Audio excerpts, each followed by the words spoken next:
O Senhor esteja convosco. Proclamação do Evangelho de Jesus Cristo, segundo Lucas. Naquele tempo, disse Jesus aos seus discípulos: como aconteceu nos dias de Noé, assim também acontecerá nos dias do Filho do Homem. Eles comiam, bebiam, casavam-se e se davam em casamento, até o dia em que Noé entrou na arca.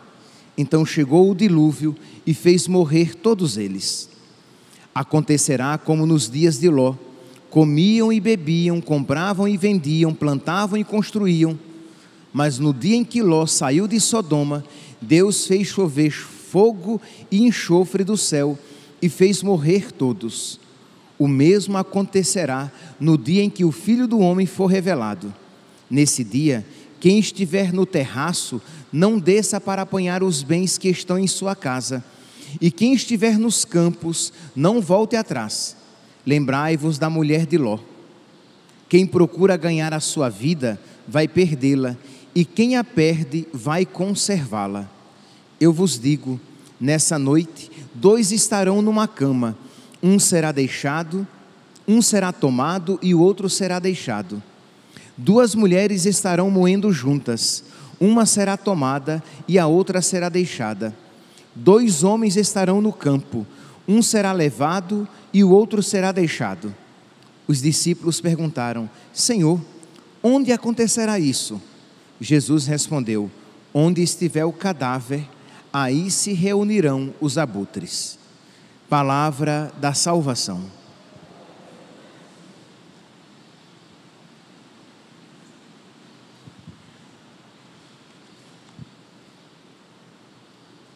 Caríssimos irmãos e irmãs, o Evangelho de hoje, os Evangelhos até o dia de Cristo Rei, todos eles têm essa tonalidade escatológica, todos eles nos preparam para o fim dos tempos.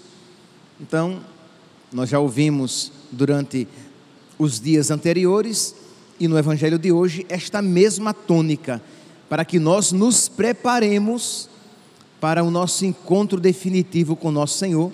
Por quê? Porque haverá uma separação, haverá uma distinção. O Senhor vai distinguir quem Ele tomará para si, quem participará do seu reino e quem não participará. E esta decisão nós a fazemos aqui. Isto é, um dia no céu estarão aqueles que buscaram a Deus, e no inferno aqueles que recusaram a Deus. Mas esta escolha e esta recusa acontecem aqui na terra.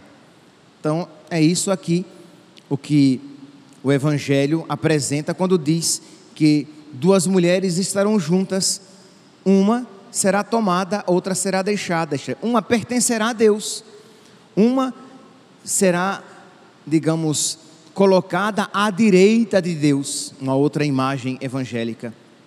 A outra será colocada à esquerda de Deus, lugar daqueles que se perderão. Então aqui é apenas uma imagem para mostrar esta realidade de que nós precisamos, neste mundo, nos decidir por Deus. Precisamos buscar Deus, porque não é óbvio, não é verdade que todos serão levados para o céu, que a salvação é garantida para todos. Pois bem, então, esta certeza de que nós precisamos nos empenhar neste mundo para alcançar o outro que não passa, que nós precisamos nos empenhar neste mundo para amar a Deus, para que possamos amá-lo por toda a eternidade, foi esta verdade que impulsionou Santa Isabel da Hungria. Meus irmãos, esta santa, esta mulher, esta jovem mulher, ela morreu com 24 anos, muito jovem, morreu com a idade com que Santa Teresinha do Menino Jesus também morreu. Então, Santa Isabel da Hungria, eu tenho um carinho particular por ela, porque na minha vida algumas coisas, alguns acontecimentos foram ligados a ela. A minha primeira missa foi celebrada na sua igreja, na igreja de Santa Isabel da Hungria, aqui, quer dizer, lá em Cuiabá. O meu retorno para o Brasil, quando eu estudava fora, teve uma participação clara de Santa Isabel da Hungria. E faz um ano que eu e nós, Paróquia Cristo Rei, recebemos uma graça muito grande. Eu não vou dizer a vocês vão ficar só na curiosidade, mas uma graça que nos foi concedida no dia de Santa Isabel da Hungria. Hoje faz um ano. Então até peço que vocês coloquem em ação de graças por aquela intenção a qual o padre se referiu e que vocês não sabem, mas que foi uma graça concedida por Deus no dia de Santa Isabel da Hungria. E eu vi como um sinal, né, como um presente de Deus neste dia de Santa Isabel. Pois bem, mas quem foi esta santa digna da nossa imitação, devoção e predileção? Santa Isabel, ela nasceu no dia 7 de julho de 1207, início do século XIII. E, como era comum na época, tinha sido dada em casamento ao futuro rei da Turíngia. E ainda muito nova, por volta dos seus 5 anos, ela foi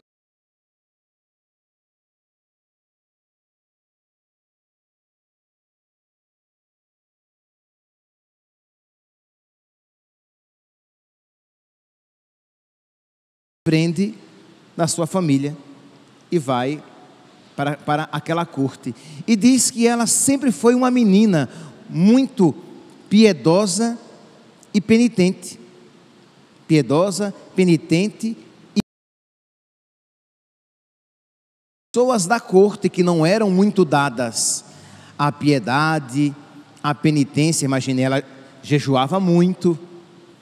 Muitas vezes as pessoas a encontravam em oração na capela do palácio, e isso não era algo muito agradável, que quando a gente tem uma vida troncha, quando a gente tem uma vida errada, e encontra pessoas com a vida certa, a gente tem um padrão de comparação, e os nossos erros se tornam mais evidentes. Quando afirma que as trevas fogem da luz, para que as suas obras não sejam manifestas. Quando tudo é treva, tudo fica nas trevas, fica escondido. Mas quando alguém resolve trazer a luz de Deus, as obras das trevas são reveladas. Então a presença daquela mocinha, ela já mocinha, a presença dela era desagradável, porque revelava a mediocridade na qual muitas pessoas na corte viviam. Inclusive, desagradava a mãe do futuro rei, a sua futura sogra, Sofia, e os irmãos do rei. Luís, com quem ela iria se casar, era o mais velho, mas os outros dois, Henrique e Conrado, também não gostavam da futura esposa do seu irmão, porque era muito piedosa, era muito santinha, era muito penitente, e não precisa de tudo isso para ser de Deus. É aquela lógica diabólica do não precisa. Para que tudo isso? Para que esse radicalismo todo? Pois bem, então digo a sogra porque o pai do rei, o pai do futuro rei, o pai de Luís, já havia morrido. Então a mãe do futuro rei estava, digamos, reinando, enquanto o filho não tinha idade suficiente para assumir o trono. Eles se casam. Isabel tinha 14 anos e Luís tinha 20. E Luís amava muito Isabel. Foi um casamento arranjado como era comum então, mas Luís amava muito e amava, não obstante o veneno destilado pela rainha, pela mãe e pelos irmãos, porque eles diziam: ela reza demais, ela ama demais a pobreza, daqui a pouco vai nos tornar pobres também. Por quê? Porque Isabel, ela, durante o dia, ela tinha 2 momentos em que ela mesma cuidava dos pobres. Então ela, e principalmente daqueles mais, de uma doença mais repugnante, com feridas mais purulentas, ela fazia questão, e isso os vários biógrafos de Isabel fazem questão de atestar, de que ela era muito penitente, piedosa e grandemente generosa. Ela já casada, ela chegou o reino da Turíngia foi assolado por uma grande fome, consequentemente a doença veio como consequência, e ela vendeu as suas joias particulares para dar de comer aos pobres e construir 3 hospitais. Aqui, meus irmãos, nos mostra o que é uma caridade, o que é uma generosidade virtuosa, o que é uma generosidade cheia de caridade. Isto é algo que exige um empenho, que implica um sacrifício. Ora, se eu vou ajudar alguém e dou apenas uma pequena quantia, aquilo, se houver amor no meu coração, é caridade, sem dúvida. Mas percebe que não é uma caridade cheia de generosidade, não é uma caridade digna da caridade, da generosidade daquela pobre viúva, não é uma caridade, uma generosidade heróica, é uma caridade, mas que não santifica tanto quanto santificaria se eu me abrisse à graça de Deus para que operasse em mim o heroísmo. Meus irmãos, o que faz um santo é que ele vive de maneira heróica aquilo que às vezes, quando vivemos de maneira medíocre. Então um santo, ele reza de uma maneira heróica. Todos rezamos, mas às vezes rezamos de uma maneira medíocre. Um santo, ele faz penitência, mas ele faz penitência de uma maneira heróica, para nos mostrar como é necessário fazer penitência, e porque ele quer amar muito a Deus.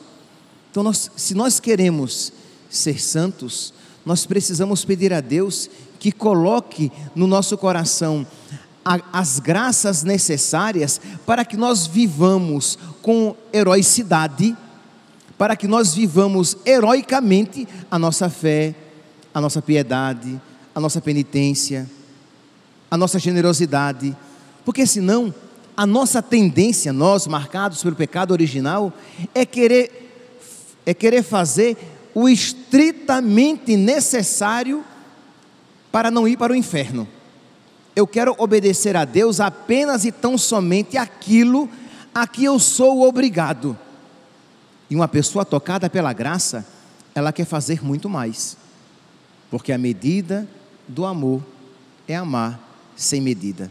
Então, Santa Isabel, ela reconhecia no pobre, naquele doente, naquele necessitado, o próprio Cristo, e percebia no seu coração que Jesus pedia a ela aquilo.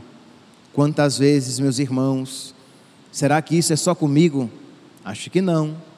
Quantas vezes percebemos que Deus nos pede algo e nós dizemos: mas não é necessário fazer isso, é obrigatório fazer isso, se eu não fizer isso é pecado? Não é, então Quantas vezes Deus nos pede algo e nós protelamos, quando não até dizemos não.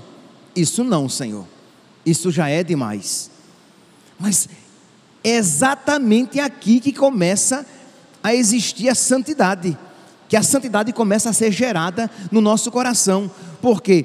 Porque nós começamos a fazer por amor, e movidos pelo amor, nós começamos a fazer algo além daquilo que nos era obrigatório. Viver os 10 mandamentos, fugir dos pecados mortais, isso, de alguma maneira, nos garantirá a salvação, mas não necessariamente um amor generoso, um amor que santifica. Um marido que não trai a esposa, que ele é fiel, ele não é necessariamente um bom marido. É um marido fiel que não traiu a esposa. Mas um bom marido, um excelente marido, uma bênção de marido é uma outra coisa. Assim também a esposa. A esposa não trai o marido. Tá bom, ela é uma esposa fiel, mas pode ser uma capeta de esposa, muito ruim, mas ela é fiel. Ela não está traindo, mas percebe que amar alguém é muito, amar o esposo, amar a esposa é muito mais do que não trair. E amar a Deus é muito mais do que simplesmente dizer: eu não vou cometer pecados mortais. É muito mais do que isso. E a santidade consiste exatamente nesse ir além, nesse fazer algo a mais, nesse não calcular o que por Deus se faz. Então, Santa Isabel, ela vivia isso plenamente, e diz que, claro, tem que ser santo para perceber o que é vontade de Deus e o que é coisa da nossa cabeça, né? Tem que ter muito discernimento. Diz que uma vez ela percebeu no coração que Jesus queria que ela pegasse aquele pobre, doente, sujo, fedido, e o levasse para os seus aposentos e dele cuidasse como um rei, como o próprio Deus. E ela não pensou 2 vezes, pegou aquele pobre, doente, sujo, fedido, levou para os seus aposentos, e estava tão convicta de estar fazendo a vontade de Deus, que ela corre para o seu marido, para o seu jovem marido, e diz: vem cá, vem ver a graça que Deus nos concedeu. E o marido vai, Luís vai, e Luís vê o Cristo, né, deitado na sua cama como um rei, e que lhes abençoava.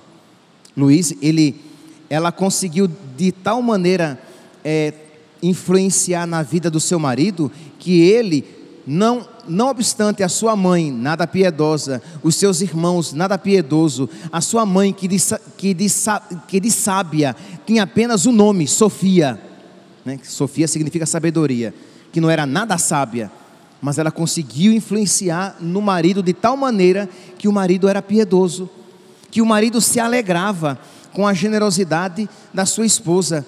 E é claro que os seus irmãos e a sua mãe diziam: ela quer matar Luís, trazendo um doente para os aposentos para contaminar o nosso filho.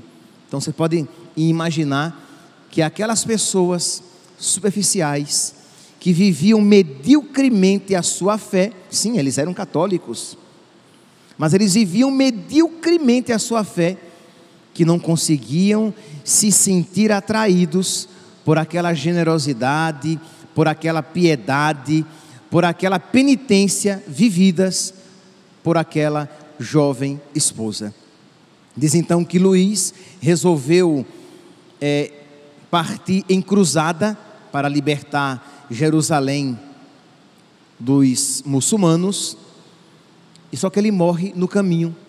Antes de morrer, ele e os seus cavaleiros, os seus outros soldados que o acompanhavam, eles veem um monte muito belo, e Luís diz: está vendo esse monte? Se ele se todo esse monte de ouro me fosse dado em troca da minha esposa, eu não trocaria. Isso é como ele amava a sua esposa.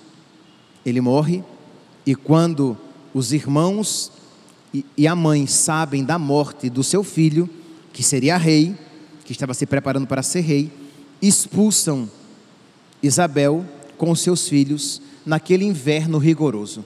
Era inverno rigoroso, e estava ali a futura rainha com os seus filhos na neve, e que os súditos tinham sido proibidos de dar acolhida a ela.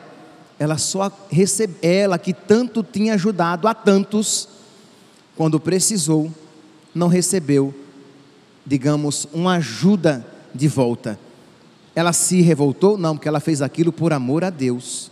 Então, quando nós fazemos algo bom, não esperemos recompensa. Façamos por amor a Deus, façamos porque amamos a Deus e queremos amar mais a Deus, e porque Deus tanto nos amou que Ele merece ser amado.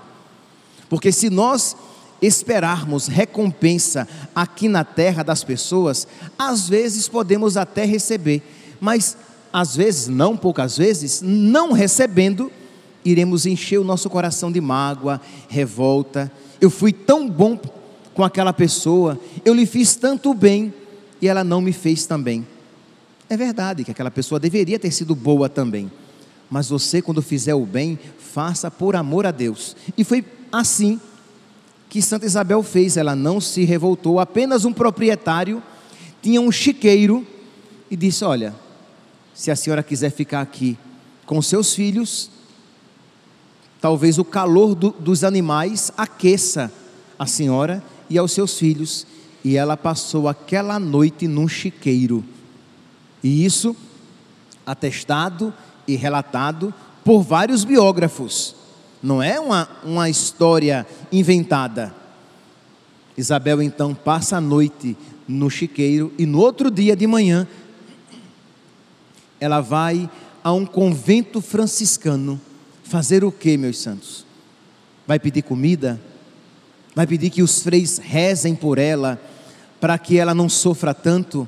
Não, ela vai pedir que rezem um Te Deum, é uma oração de ação de graças, porque Jesus concedeu a ela a graça de uma grande comunhão, se unir a Ele à cruz.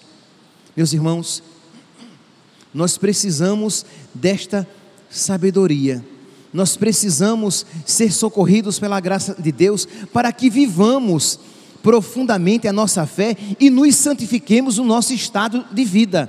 Os casados como casados, os solteiros como solteiros, os religiosos e sacerdotes como religiosos e sacerdotes, porque se nós esperarmos uma vida por nós desejada, para naquela vida sermos santos, nós nunca seremos. É claro que Santa Isabel da Hungria não esperava que aquilo lhe acontecesse, mas como aquilo lhe aconteceu, ela viu que ali, naqueles acontecimentos, a ocasião dela se unir a Jesus e lhe dar muita alegria. Então pedi hoje a Santa Isabel, que foi sempre tão dócil às inspirações da graça, Deus que lhe pedia que ela fosse heroicamente generosa com os pobres, e ela heroicamente generosa foi. Deus que pedia que ela se negasse a si mesma, até mesmo talvez as suas repugnâncias naturais, e cuidasse dos doentes, principalmente dos doentes mais repugnantes, e dos doentes mais repugnantes ela cuidou, mesmo com a possível repugnância natural, porque quem é que não sente o seu estômago embrulhar diante de uma ferida purulenta, cheia de pus? Mas Jesus me pediu isso eu vou fazer por amor a Jesus. Isso nos santifica. Quando nós somos dóceis em fazer aquilo que Jesus nos pede, e em procurar fazer aquilo que Jesus nos pede, fazer com alegria. E cuidado, não espere ouvir a voz de Deus lhe pedindo algo.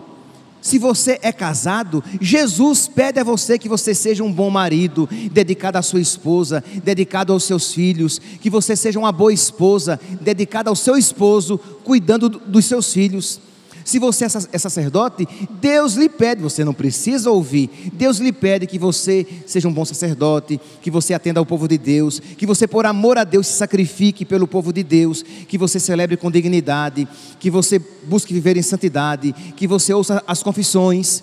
Você não precisa ouvir, você já sabe pelo seu estado de vida que isso é pedido a você. E se você for dócil e obediente nisto que já é dado, expresso pelo seu estado de vida, quando Deus lhe pedir algo diferente, aquela mesma docilidade exercida naquelas ocasiões estará viva e pulsante para dizer: sim, Senhor, seja feita a vossa vontade na minha vida como ela é feita no céu. Então pedir hoje a intercessão de Santa Isabel para que haja no nosso coração também esta docilidade à vontade de Deus que nos santifica, e não tenhamos dúvidas, meus santos, que isso nos santificará. Mas cuidado, não queiramos com impaciência não virtuosa ser santos da noite para o dia, praticar isso um mês, um ano e já querer ser santos. Quem perseverar até o fim será salvo. Não vos canseis de fazer o bem. Que nós sejamos fiéis e perseverantes. E no caminho, assim como no caminho, aqueles 10 leprosos se viram curados, no caminho nós nos veremos santificados. Isto é, quando menos percebermos, nós veremos que, por graça de Deus, nós evoluímos, nós progredimos no amor. Mas se formos fiéis e perseverantes em abraçar com zelo e amor a vontade de Deus, as mais pequeninas até, abraçar a vontade de Deus na nossa vida. Que Santa Isabel interceda por nós, para que nós também demos a Deus aquela alegria que ela deu com a sua vida. Louvado seja nosso Senhor Jesus Cristo, para sempre seja louvado.